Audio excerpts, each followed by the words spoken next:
I brought in $4.8 million on a Tuesday. By Friday, they gave me a cupcake and a termination letter. It was the quiet that got me first, the kind of silence that settles when people know something you don't. I walked into the conference room expecting the usual post-deal debrief, a few praises, some action items, and maybe, just maybe, recognition for what I'd pulled off. Instead, there was a single cupcake on the table. Chocolate. No candle. And a white envelope with my name, typed clean, placed like an obituary. Victor Lang didn't look up from his phone. "Jason," he said flatly, "we've made some restructuring decisions." I didn't sit. I didn't speak. Watch what happens when the quiet guy finally hits back. He went on, reciting legalese with the emotional range of a fax machine.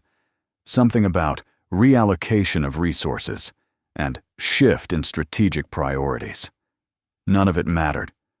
I already knew. The moment he said restructuring, I saw the writing on the wall, except I had written the damn plan that saved us 3 quarters ago. Blake Lang, his nepotism-laced nephew, stood awkwardly in the corner, pretending to review charts he didn't understand. I wasn't angry. Not yet. I was calculating. Ascendra had just landed a 10-year infrastructure contract with Haven Grid, $4.8 million in Phase 1 alone.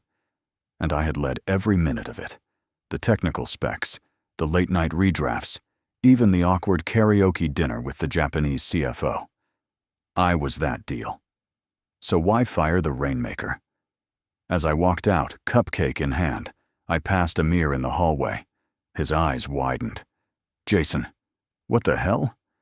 "Apparently, it's my birthday," I said, and didn't stop walking. But here's the part Victor never saw coming. I never signed over the IP integration keys. Not yet. I wasn't sloppy. I knew that in corporate war, the deal isn't done when it's signed. It's done when the system is stable and the client is loyal. And both were still mine. I went home. I ran 10 kilometers in silence. I poured bourbon into a chipped glass and opened the backup drive I hadn't touched in months. Everything was there.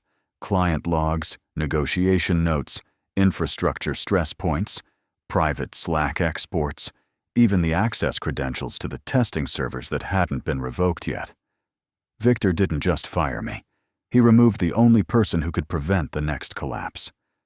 The next day, I got an email from a Haven Grid liaison. "Transition plan seems incomplete. Is Jason still the lead point of contact?" I didn't reply. Not yet. Instead, I scheduled a call with someone Victor had forgotten about. Barbara Tang, Senior Vice President of Client Operations at Haven Grid. A woman who'd once told me, "I don't trust handshakes. I trust patterns." She'd seen mine. And now it was time for me to show her what a broken pattern looked like. Barbara paused. Then she asked, almost too casually, "Jason, if I were to pull back from Ascendra, could I trust you to take it from here?" I let the silence stretch for a beat too long. "Only if you want this thing done right," I finally said. Barbara exhaled slowly. I could tell she was testing me, poking for any signs of panic. But I wasn't panicking. I had already moved past shock. I was in the phase where systems get built. She didn't confirm anything outright. She didn't have to. The moment she asked that question, I knew she'd already made up her mind. Now she just needed to see what I'd do with that trust. That night, I rebuilt my old war room, a digital one. Layers of data visualizations, timeline scrapers, contract crosswalks. It felt like slipping back into an old skin. Except this time, the mission wasn't revenue. It was retribution. The next morning, I dropped a file on Amir's doorstep. No name, no label, just a USB drive inside a slim cardboard sleeve. On it, the internal rollout plan for the Haven Grid deployment, marked with red flags where I knew Blake would make rookie mistakes. Deployment timing mismatches. missing authentication protocols, incorrect firmware assumptions. Amir was smart enough to know where it came from. But I needed more than mistakes. I needed failure. Public, obvious, and traceable. So I waited. I watched Ascendra's developer logs through a proxy, and within 48 hours, I saw it. Blake had pushed live code to staging without QA sign-off. It wasn't just a breach of protocol. It was a systems vulnerability. I made no move. Instead, I called Barbara again. "Might be worth monitoring your systems post-patch," I said. Just a hunch. She didn't respond immediately. Then, "Understood. Anything I should be looking for?"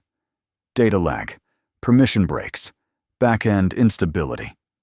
3 hours later, Ascendra's client-facing dashboards at Haven Grid froze mid-report. Engineers scrambled. Blake blamed the API, but Barbara already knew. She had her own logs. And in those logs, Blake's credentials had triggered the error. My phone buzzed. Message from Amir. "You just lit the fuse," I replied with one word. Wait. I wasn't done. Letting the system fail wasn't enough. I needed Victor to see it happen and realize he couldn't stop it. Later that week, Amir called. "Blake's blaming a junior dev. You're being erased from the deal history. They're deleting your documentation."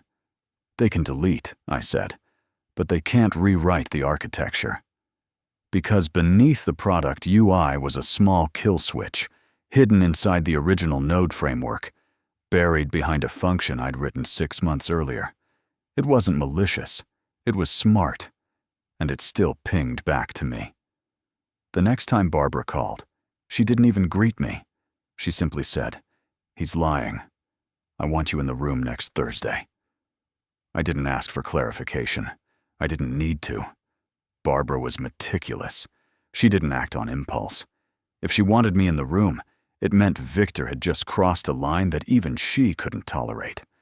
It also meant I had an opening, and I wasn't going to waste it.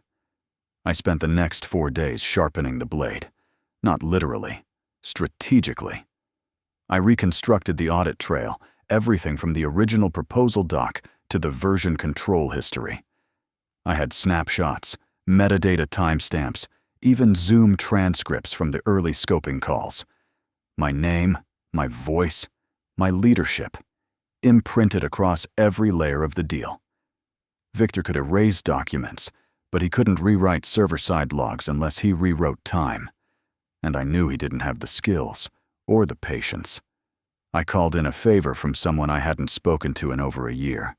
Elena Park, former legal counsel at Ascendra, now running compliance at a mid-tier VC fund. She owed me. Not money. Silence. "Elena," I said, "I need a timestamp verification. Level 3, neutral host, no names involved." She didn't ask why. She just replied, "Give me 48 hours. I uploaded the files through a dead drop link. She would authenticate the file origins, make them court admissible if needed. I wasn't playing fast and loose. I was preparing for a kill shot that couldn't be challenged legally or technically.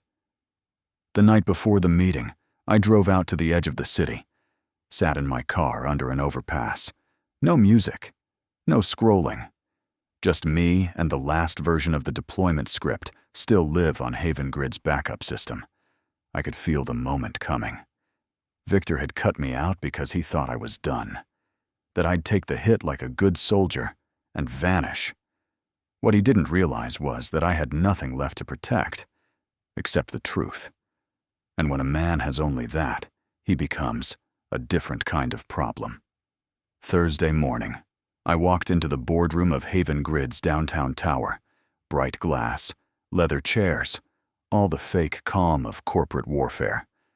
Barbara was already seated, arms crossed, flanked by her CTO and 2 legal advisors. Across from them, Victor and Blake, both in their sharpest suits, but visibly uneasy. Blake fidgeted. Victor smiled too tightly. Barbara didn't waste time. "Jason, thank you for joining. Mr. Lang here insists that you had no material involvement in the Haven Grid deal.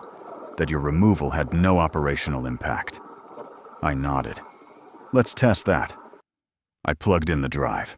One by one, I opened the logs, played the call recordings, displayed contract red lines with my author tags, showed deployment notes in my handwriting. Then, the final piece. Elena's verification letter. Signed, time-stamped, digitally certified.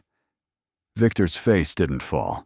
It hardened, because he realized something far worse than being caught. He realized I planned it this way. But before anyone could speak, I paused and looked directly at Barbara. And there's one more thing. I pulled out a printed email. The metadata showed it had been sent from Blake's account, 36 hours before the error crash. It was a system override request, marked URGENT, bypassing QA for early rollout. Barbara didn't blink. She just leaned back.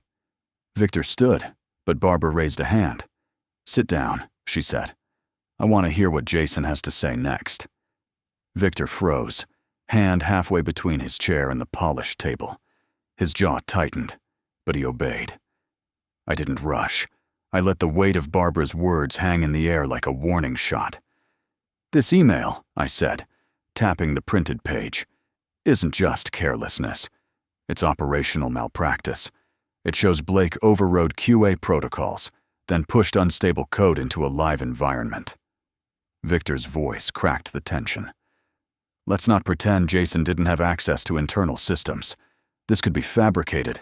Elena Park verified the server logs independently," I cut in, calm and surgical. "Chain of custody, time-stamped, encrypted. You're welcome to audit it." Barbara turned to her CTO, who gave a slight nod. Then she looked back at me. "Why now?" she asked. "Why bring this to us instead of going public?" "Because Haven Grid deserves to know the truth before the headlines do," I said. "And because your system's stability isn't just a contract to me. I helped build it. I won't let it crash under amateurs trying to make themselves look competent." Blake shifted uncomfortably. "You mean you're holding the system hostage?" "No," I replied. "But I know exactly where the system breaks and how to prevent it, which is more than I can say for your current team." The room fell silent again. Barbara turned back to Victor. "You told me Jason's role was minor. You said he was replaceable." Victor opened his mouth, but nothing came out. "I can't have liars managing critical systems," she said. Then to me, "If you had to restore the project, what would it take?" 3 days. Access to staging, rollback permissions, and a direct line to your engineering lead. I'll document every step." She nodded slowly. "You have it. Effective immediately." That single sentence shifted the power dynamic. Victor's face went pale, but Blake looked ready to snap. "This is absurd," Blake muttered. "He's manipulating all of you. He just wants revenge." "No," I said, meeting his eyes. "I want accountability. But if you prefer to call it revenge, I'm fine with that too." Victor stood again. "You'll regret this, Barbara. He's a risk." Barbara didn't flinch. "The only risk I see is trusting someone who deleted a contributor's name from project records." And just like that, the meeting was over. Later that evening, Barbara's assistant sent me full access credentials. As I logged in, I noticed something odd in the server logs. A mirrored packet being sent to an unknown endpoint every 12 hours, since before I was fired. Someone had installed a silent siphon, and it wasn't me. I ran a trace and hit a redirect wall. Clean, professional, not Blake's style. This wasn't incompetence. It was calculated. I called Amir. "Do you remember who managed the cloud security side during our last expansion?" He hesitated. "Yeah, Michelle.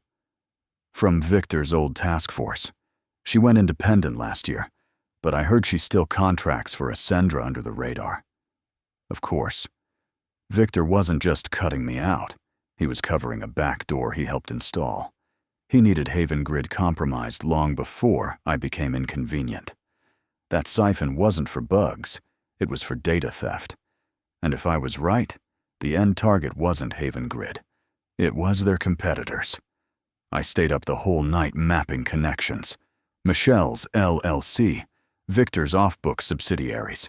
Silent project codes that matched nothing in the public timeline. It was deeper than I thought. I wasn't just fired to make space, I was fired because I got too close. At 3:47 a.m., the last server log finally unlocked, showing a file transfer to a domain registered in Victor's wife's name. There it was, the final thread, glowing red in a haystack of static. A domain registered under a shell corporation, masked through 2 offshore proxies, but sloppily linked back to Victor's wife. Specifically, a lifestyle brand she founded last year with no prior funding history. The company never sold a single product, yet maintained robust cloud infrastructure and consumed more data bandwidth than some fintech startups. This wasn't just theft, it was strategic espionage. Victor had been funneling proprietary client data, testbed algorithms, and vendor APIs straight from Haven Grid staging servers into a back channel he controlled, all under Barbara's nose. But if I was going to drop this, I had to drop it clean. No speculation, no finger-pointing, just evidence that couldn't be ignored. I spent the next 36 hours turning raw logs into a prosecution-grade file tree. Source IDs, time-stamped access keys, third-party endpoint pings, billing trails. Everything led back to one name, Michelle Trent, former cybersecurity contractor, ghost in the shell. Hired under Victor's special budget clause with no oversight from central IT. Amir confirmed it after a single text. She built the container shell, then disappeared after the first product launch, he wrote. Never returned hardware. We figured it was an accounting error. It wasn't. This was industrial sabotage, sold as negligence. And now I had proof. But I didn't send it to Barbara. Not yet.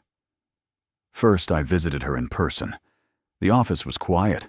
It was Saturday afternoon, and only the operations team was around. Barbara's floor smelled like eucalyptus and stress. She greeted me with her usual calm, but her eyes were sharper now. You said you had something urgent. I nodded and handed her a sealed USB stick. This isn't about Victor cutting me out anymore, I said. It's about who he's really working for and what he's doing with your system. She didn't say a word while she opened the files, just skimmed, scrolled, leaned closer. 10 minutes in, her hand moved to her mouth. 20 minutes in, she cursed under her breath. This is bad, I finished. Very. You're telling me he's been copying client data and staging it off-site? I'm telling you he's already sold 2 models from your research stack to a competitor via shell transfers routed through Michelle. She stood, walked to the glass, and stared out over the city. How long have you known? Since 3:47 a.m. That made her laugh, bitter and brief. You realize if this leaks before we lock it down, our stock will crater. Hell, the SEC might come knocking. I realize, I said, which is why I'm not leaking it. Yet. She turned, arms crossed. What do you want? I didn't blink. Full restoration. Public. With a signed statement that I architected the Haven Grid system from inception. Then I want Victor out. And if Michelle's still under contract anywhere in your network, I want her reported. Barbara was silent. Then, and if I say no? I looked her dead in the eye. Then I'll CC your entire board and the Department of Justice. I've already pre-drafted the packets. You'll lose a week's sleep. Victor will lose everything. Her jaw tightened, but she nodded. I'll call a board session Monday morning. I stood to leave, but paused. One last thing. If he realizes we're moving on him, he'll activate whatever dead man switch he's got left. I want a trace team on standby. Full sweep. She nodded again. And just like that, We had a deal. But Monday would be war. Victor didn't show up to the board session. Instead, he sent an emergency resignation letter, time-stamped 1 hour before we even entered the room. The cowardice didn't surprise me. What did was the precision. He knew exactly how far the board was willing to go. He knew the moment Barbara confirmed a quorum, the motion to terminate would pass. So he jumped before the guillotine fell. But it was too late to escape the blade. Barbara didn't respond to his resignation. She initiated a forensic audit, terminated all of Victor's active credentials, and launched a company-wide memo citing serious breaches of fiduciary trust. That afternoon, the firm's legal team filed notice with the authorities. By sunset, Victor's assets were frozen under investigation. I didn't need to press send on the DOJ email chain after all. He'd burned himself from the inside. I stayed silent through it all. When the media caught wind 2 days later, the narrative was already shaped. Haven Grid secures systems after quiet coup.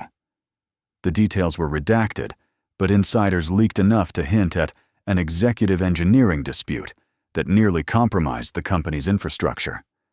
Barbara's office published a statement crediting a former architect whose oversight prevented cascading system failure. That was the only mention of me, and it was enough. I wasn't looking for fame. I was looking for truth, for balance. And now, the scales were even. Amir and I met a week later at a rooftop bar overlooking the harbor. He clinked his glass against mine and smirked. "So, you planning to take the CTO role she offered you?" I shook my head. "Number, I don't want to patch their legacy. I want to build something new." He nodded. "Then let's do it. You, me, and only people we trust." As we watched the skyline flicker to life, I thought back to the moment Victor handed me that termination letter. So smug, so certain he'd buried me. He hadn't. He just gave me a shovel, and I used it to dig him out by the roots. I didn't win by shouting louder or striking first. I won because I waited, I watched, and I let the truth do the damage. He was once the man holding every lever of power, until the very system he corrupted turned on him. What began as a quiet betrayal became a storm of reckoning, triggered not by rage, but by precision and patience. Justice doesn't always roar into the room. Sometimes it walks in silently and locks the door behind it. When injustice is met with unwavering resolve, the verdict may come late, but it comes sharp. No wall of lies can stand forever against the tide of truth.